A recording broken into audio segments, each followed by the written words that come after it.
All right. Good morning or afternoon, whatever it is, wherever you are to receive this as we kind of gear up here and jump on. You should be able to see me and you should be able to see my slides. So if you can't, you might need to hit your escape button. And sometimes the slides become kind of like that maximized screen. So you back out of that and then you should be able to get both. I would love for you also to pull up your chat button. If you can do that for me, that way I can see. I'm going to do the same thing. That way I can see questions, and I have a couple of my other peoples on here to help answer some questions. So thank you. I love the back and forth. I feel free to just throw out a thought. Feel free to communicate with another member that's on. All of it works, all of it's great. And if you know me at all, I always throw up the screen because if we change nothing, nothing will change. And I think that every time we go into one of these topics, just that we all are reluctant to change, whether we realize we're being reluctant or not, that there is a piece of us that will forever think we're trying our hardest. And the reality is that there is something else out there that we're not trying or maybe not willing to try because we don't have a belief system that it's going to work for us, which is totally understandable, right? We have to build that belief system that it will actually work. So I think it's listening to new ideas or having ideas really honed in on to start rebuilding new belief systems. I always say rewrite the rules to success because success looks different for everybody. And so when we all have this lump sum of this is what success should look like, this is how we do this, this is how we work out, this is how we eat, then our expectations aren't set appropriately because everybody has an individualized journey within that success. So I just want to shift your brains and ask you also, what do you need today as we talk about unlocking your potential, strategies for weight loss, behavior change, and overcoming your barriers, right? Yes, please help me overcome my barriers and let's really get some behavior change happening to ultimately unlock our potential with weight loss. I feel like that's always what we feel is a main item, and it's really, if you might disagree with me, but it's a side item. It's like once we get everything else flowing, then the weight loss happens. And we've done this like mental foundation work first. And Allison, I see you on here. Thank you for that word. You gave me that word the other day, and now I keep using it, and I just need to give you huge credit. Thank you. I also just a little bit about me if you are newer to the Direction Not Perfection community, if you are just joining one of these master classes for the first time. I am smiling up on this big tower with a client because I want you to see that working together can look fun. That this was my client and I's like, it actually was a celebratory thing. We had hit a moment where we said, if we make it to this point, we're going to go climb those stairs of the tower. And the day gave us rain, but we were like, we're going to do it anyways. It was amazing, and this was us up at the top, enjoying, and the whole evening again, like, you can have fun on your journey. It doesn't have to mean that we were loving every step as we climbed towers. It just meant that there's joy along the way. So again, if you don't know me, I'm a mom, I'm a wife, I have daughters. And though I am a dietitian and personal trainer, I deem myself accountability coach because my clients always say, I know what to do, I just need to do it. And so, I was going to see. Oh, I'm not going to worry about it. Okay. So I just need you to know that I'm not hardcore. I think sometimes when people see dietitian, they think hardcore. She eats perfectly. I do not. I actually don't even want to. I want to be able to eat how I want to be able to eat, right? I want to eat cookies. I want to eat cake at a birthday. I want to eat pizza on a Friday night. But I also want to pull in all those other beautiful colors and and pull the nutrition out of. I love a big colorful salad. It makes me very happy. I love when I get to learn how to peel or cut up a new fruit. Like there's fun and excitement around food and movement as well. So it's a balance. I have my own boundaries that I'm forever working with and working around. And I'm excited about my work at this season of my life. I have a course, I have a membership, I have clients that I've had for over 15 years. And I've gotten to settle into this beautiful place of, because of age and because of time in this career. I love what I'm doing. Okay, so let's start with behavior change because this is an area that I think we can all really dive into because I don't think we're maximizing the results that we could be getting out of behavior change. Okay. It feels simple. When we hear change of behavior, it feels like it should be a simple task. But is it, I ask you? And then you need to think through this question. What's easier to change, your behaviors or your thoughts? I asked this in our Direction Not Perfection community, and it was almost kind of tied actually with responses. Behaviors won out, but people also thought that thoughts are easier to change. And I want to challenge you on this for a second because let's do this example. If you were trying to change your thinking around movement, if you were trying, you've always hated movement, you've been told that you're a couch potato, that you're a bookworm, and you never felt athletic, you've never found joy in it. And now all of a sudden, you're supposed to find this newfound love of movement. You're trying to change your thoughts around movement or exercise. That's hard, right? Like our brain doesn't believe it yet. It's a too far of a leap, too big of a gap for our brain to go from I hate it or I dislike it or I fight against it to love movement. I can't wait to wake up every morning to do this. And if I need to wake up at 5 to knock it out, so be it, right? It's kind of ridiculous. Our brain has already deemed that ridiculous way before we're able to say it out loud. So instead of trying to change thoughts, to change belief systems right out of the gates, because we're ultimately still wanting to change them, okay, and wanting to change belief systems. But instead of starting with that, we instead are doing this behavior change. So if we use that same scenario and say, instead of needing to love fitness, maybe my promise to self is that I'm going to wake up and put my shoes on. And Shelly, if you are on and watching this, one of my peoples, this was something that we talked about together, and she brought it up, and we had such a great conversation around it. And so, promise to self is I will put my shoes on in the morning, and that creates a behavior change. And once that behavior has happened, once shoes are on, then we are much more capable of getting outside for a walk or getting to the treadmill. Now there's a little bit more of natural momentum happening, natural progression. Okay? So that's important to be able to see an example like that, and I'm going to use more as we go. But behavior can be a tweak where a thought process is an overhaul. All right, let's keep going. So before they used to say that change the thinking to change the behavior. And now we're flip-flopping that and saying change the behavior to change the thinking. Because once the behavior starts to change, then we automatically start having different views for ourselves. So let's say we're showing up to that promise of putting on the shoes every day. Well, because we've showed up to it for a whole week, then we've gotten in some form of a walk or a treadmill or something.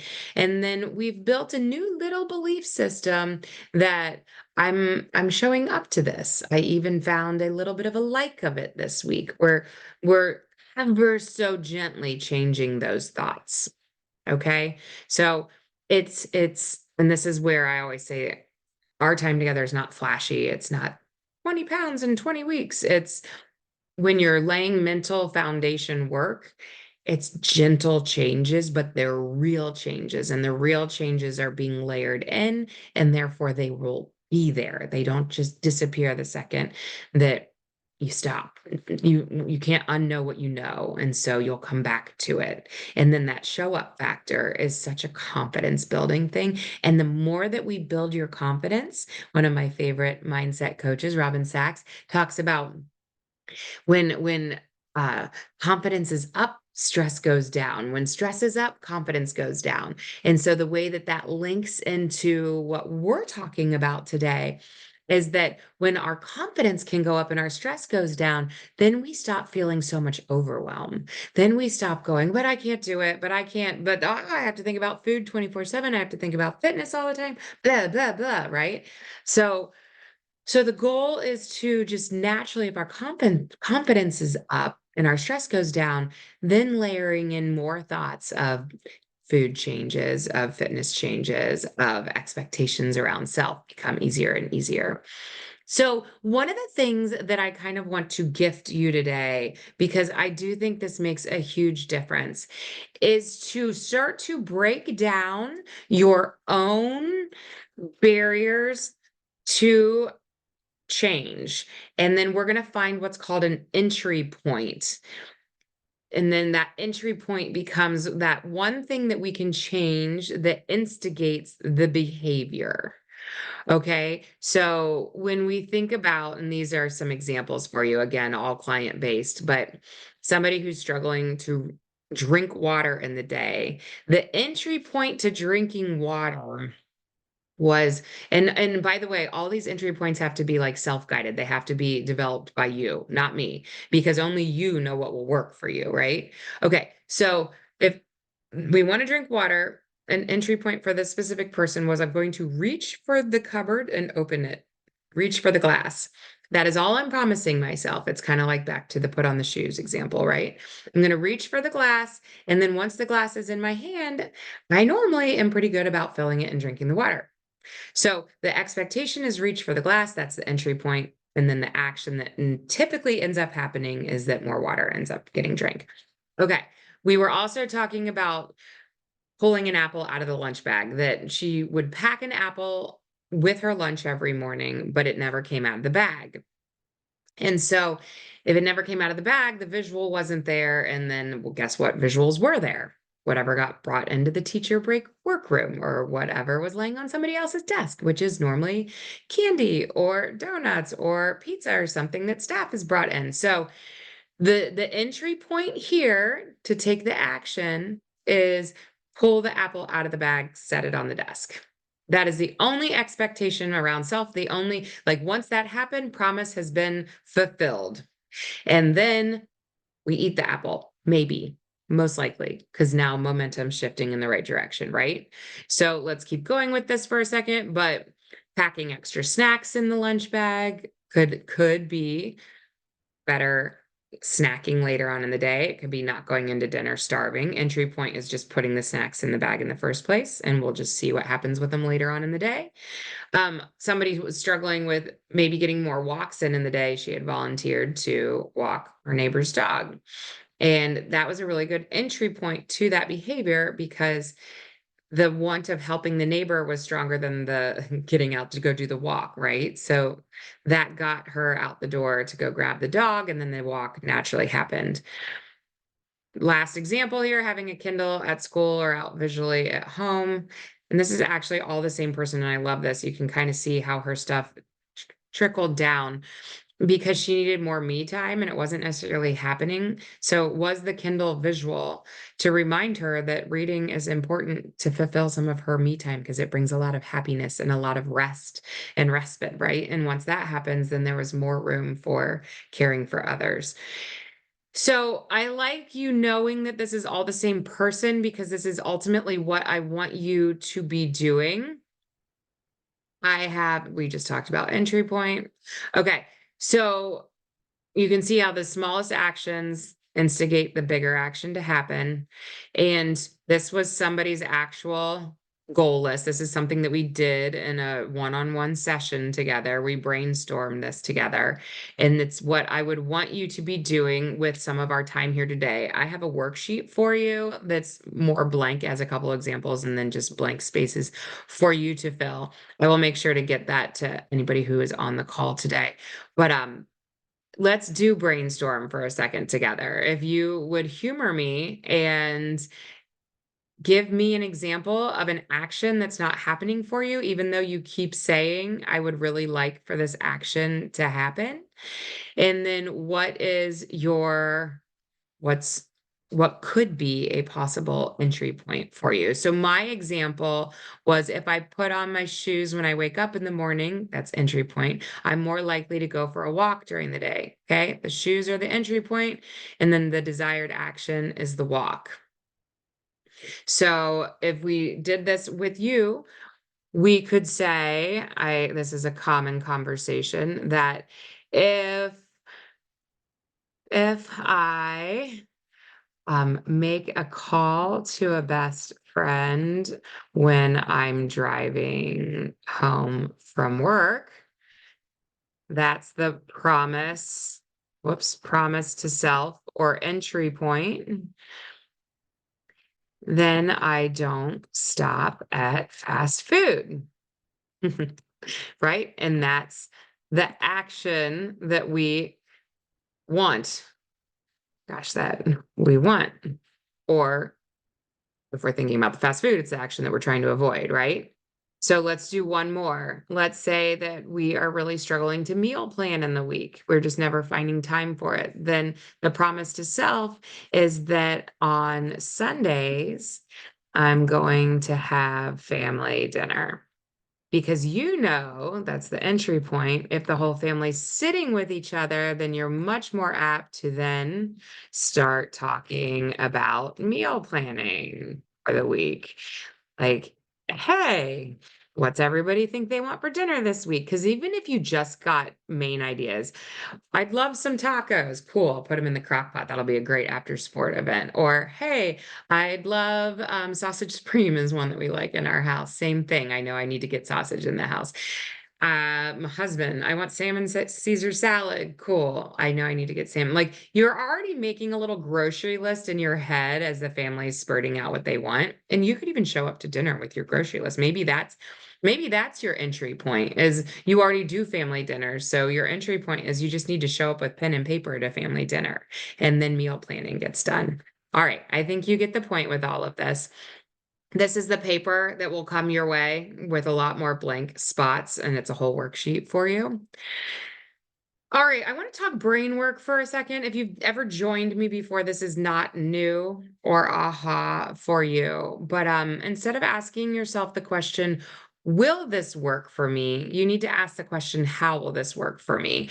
And this just really goes back to exactly what we were just talking about. As you listen to a lesson, and we just did a lesson on behavior change, then are you already going, will this even work for me? I don't know if this will work for me. You can almost hear like a tone, an attitude within it. And there's a different way of approaching it that's much more, how will this work for me? Like, instead of already building barriers around this, I can't think of anything, really sit for a second and go, how could this lesson work for me? I could sit down with this paper, and even if I can only think of one thing at the moment, of an entry point that could work for me. Maybe if I lay this worksheet out by my desk, then I will have other times during the week where I get these aha moments of, oh, this is a behavior change that needs an entry point. Just gives our brain a different way to think about things. When we ask how questions, our brain starts to search for answers, which is really cool. We really need to do that, by the way. All right. I want to talk about the real reason why your weight is stagnant. So we talked about behavior change. I gave you some tools to work around with that. Now let's talk about this whole concept of, maybe you can't lose weight. Maybe you continue to gain weight. Maybe you're just frustrated, period, right? So what's the real reason, the root cause why your weight is stagnant? I do have a question for you. Are you still utilizing the bathroom scale or body measurements as your only way to measure your success. I have a scale of success survey. If you want to jump on a one-on-one call with me, those are free for that first initial one. It's a great time to take this survey and talk it out loud with each other. I had a client email me the other day, and because I could see her survey of success, it was like, oh, we need to work on, we need to work on movement, we need to work on emotional eating. It was very easy to pinpoint these areas and then be able to go, if we try to put these actions into place and retake the scale of success survey, then it's cool to see maybe our answers start to change. And then we have success in other areas besides just depending on the scale. I do want to point this out as well. This whole, are we still really stuck in counting calories or points or using specific apps? I'm not saying any of these are bad. I think they're all great tools, but maybe our tool bag needs to expand. Maybe we've kind of been digging. I picture it as like a Santa Claus bag, digging up the same tools, trying them, not working, throwing it back in the tool bag, like that failed. And then we get remotivated and we pull that same tool back out and try to attack it again, and it doesn't work again. And so it's not that the tool doesn't get to exist in your tool bag, it is that we need to keep throwing more tools in there. And I was having a fun conversation with another client who we were picturing, like, when somebody else gives you a tool that works for them, they dump it in your tool bag. And for a lot of us, that tool doesn't work for us because it's not our tool. We didn't discover it. We didn't need it. So when we get really good at this whole health and fitness behavior change thing and understanding what tools work for us, somebody else tries to dump their tool in our tool bag and we take it right back out. We're like, nope, that doesn't work for me. Then somebody else is like, you should really try this. Nope, that doesn't work for me. You know, it does work for me. I'm putting this one in and I'm putting this one in. So that's just thoughts to think on with that. Maybe you're still trying to out exercise your food habits. This is real.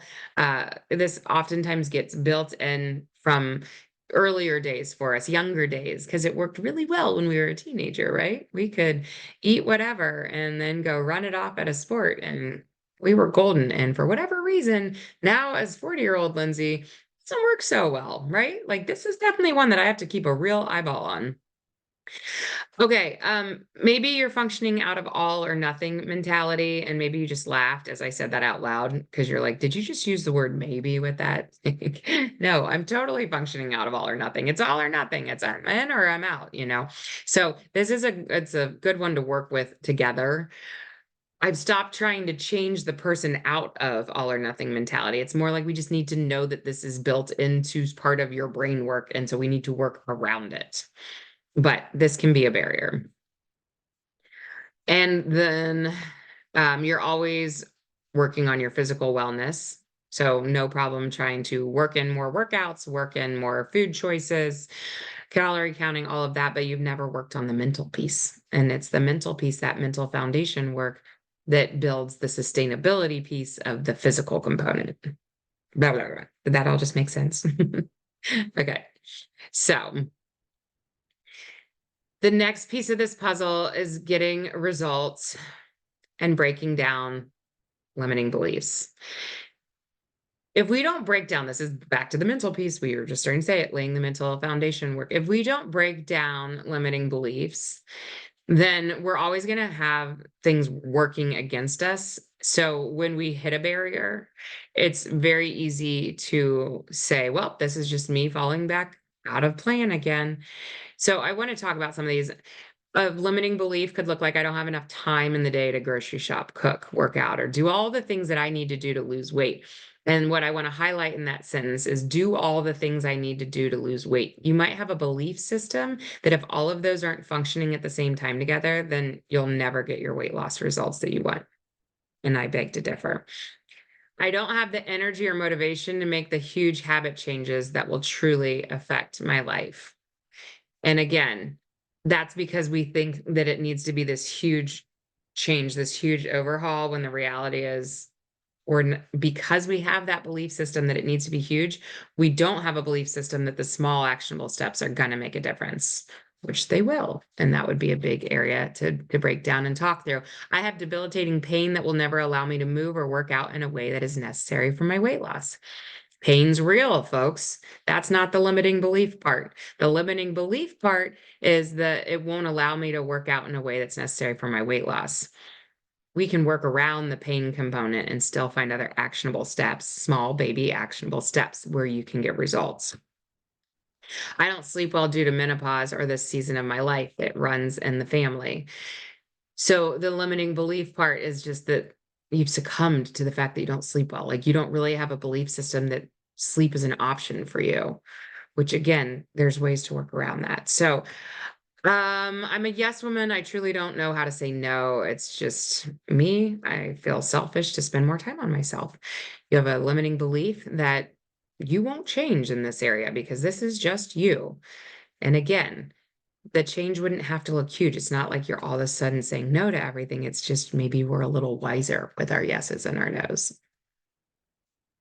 So limiting beliefs can really play and wreak havoc in our journey and also really help build in awesomeness in our journey as well. Okay, the real barrier to weight loss success. Let's pause here for a second. Make sure we're kind of taking this all in. I hope that you're able to, whether it's today or another day, like sit and take notes with this. If you're out walking and listening to me at the moment, then take it all in, but come back to it and really take some of your own notes where you can plug in your own personal things into everything that we're talking about. But I like this visual of knowing what to do is different than knowing how to do it, because there is a Chinese proverb that says, to know and not do is to not know. I'm going to say it again. To know and not do is to not know, meaning we think we know what to do and that we just need to do it. But the reality is, if we really knew what to do, we'd already be doing it. Okay. So that's what we're going to break down right now. Like there's some root cause, there's some real reason why you're not doing what you keep saying that you want to be doing. Pain is real. This might be one of those things that you just keep trying to work around and you need to go get it investigated. You need to take action, go see a physical therapist, get a referral, do what you need to do. But your pain could be your root cause. Untreated emotional eating. If eating is due to stress or trauma, and so whatever feeling you have, this has to be addressed because if we don't know or understand our emotional eating triggers, we're always going to do them. We haven't found that reason not to. They're serving a purpose for us. They're serving us in some way, even though it's not always in a productive way. They are serving us. So they're not just going to fall away. We have to work on them. Poor sleep habits. I know we talked about it, but this is a huge root cause. I had a podcast interviewed guest say that sleep is the Swiss Army knife of health. Like, take that in for a minute. Sleep is the Swiss Army knife of health, meaning it affects everything. It affects mood, depression, anxiety, movement, job, food choices, everything. And then unprotected boundaries. It might not feel like a big deal to be overcommitted with too many yeses, but you might even find that you have some pride in your yeses. You might wear a little bit of a busy badge, um, a pride in wearing that busy badge, right? Like, but it's definitely a root cause of weight gain and weight stagnation. So it's an area that we need to break down with open mind and open heart because this one can really feel offensive when we start to talk about it. And so it's a thought, right? Okay. Um, is this not moving for me? So how to manage your weight loss barriers. How to manage your barriers to weight loss success. I can talk. We really need to. I did a little talk yesterday, or actually it was this morning. Where are my days mixing? I did a Facebook Live on what are the three players in weight management or in weight loss.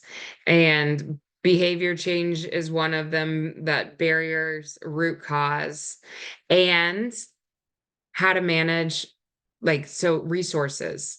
Do you know what resources are available to you? Do you understand how to pull them in? Do you know the free ones? And have you considered paying for some? Like, I think there's time and place. where sometimes I'll just binge on somebody's content for like a year before I pull them in and pay for them. But normally it's both, right? Because like the free stuff, we're trying to use our own power, our own knowledge to make it all work. And so I like to have like full understanding of what I'm listening to and what I'm working with. But then at the end of the day, when you pay for that person and you get that coach or you get that personal trainer, now all of a sudden everything gets expedited. Like the success goes so much faster because you have somebody else who is seeing you from the outside, doing the questioning, doing the hand holding, doing the accountability piece. And that's huge. So just stay open minded to it all. I think sometimes we don't think we can afford it, and you can. You really can. Like, I feel like my services are no more than getting your nails done. So it really, it's stuff that it's just where do we prioritize, right? Building accountability systems.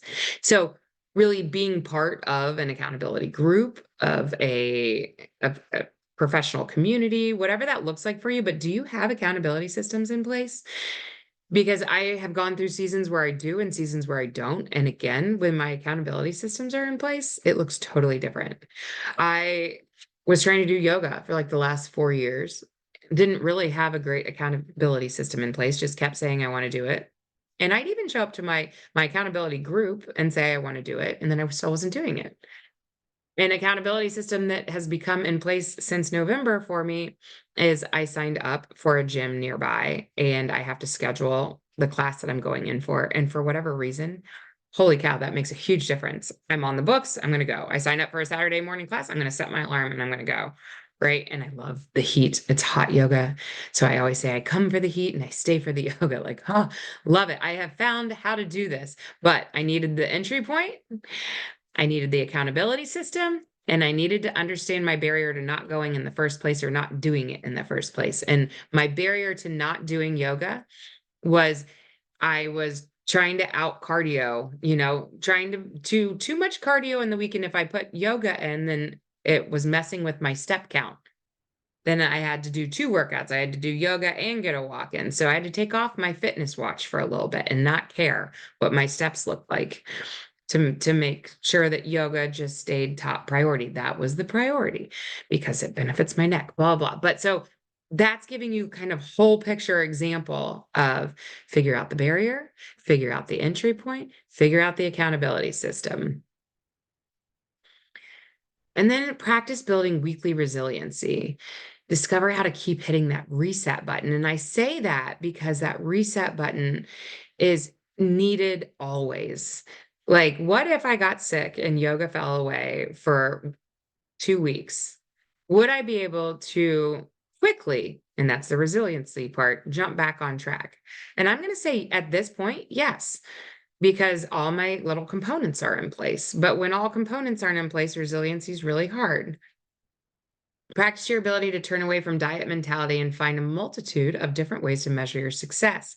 Ninja skill, the skill of being able to measure your wins, of being able to show up every day and go, this is what I did well this week. This is what I didn't. This is what I want to work on. This is huge, and people ignore it and don't worry about it. Be intentional about setting daily, weekly health goals and learn the art of celebrating your wins. Kind of everything we just talked about. So, okay. Can you imagine saying yes to something that's just for you? Have you already thought to yourself, like, nope, not for me, because I'm not going to spend time on myself to really take time to work through this behavior change stuff or figuring out the root cause? Like, this talk to you might have lightened your load because you're like, oh, there's a process, there's steps. Or I might have hit your total overwhelm button because now you feel like it's not just hand you a meal plan, it's not just hand you a workout plan. It's that I have to do a lot of work. I have to work the program. I have to take the deep dives to get the sustainable results. So, and then all the spectrum in between. And you always see me do that, all the spectrum in between. So, I just want you, though, no matter where you are, to take a deep breath, to close your eyes and just imagine saying yes to something that's just for you. if you struggle to spend time on yourself, a little way that I want you to think about this is any time invested in self is the better you feel, the more you're going to be able to go pour time and energy over those that you love. Because that's normally our barrier, right? Is that if I spend time on myself, I'm ignoring a child, I'm ignoring a spouse, I'm ignoring a friend, I'm ignoring my church. There's balance within all of this. Okay.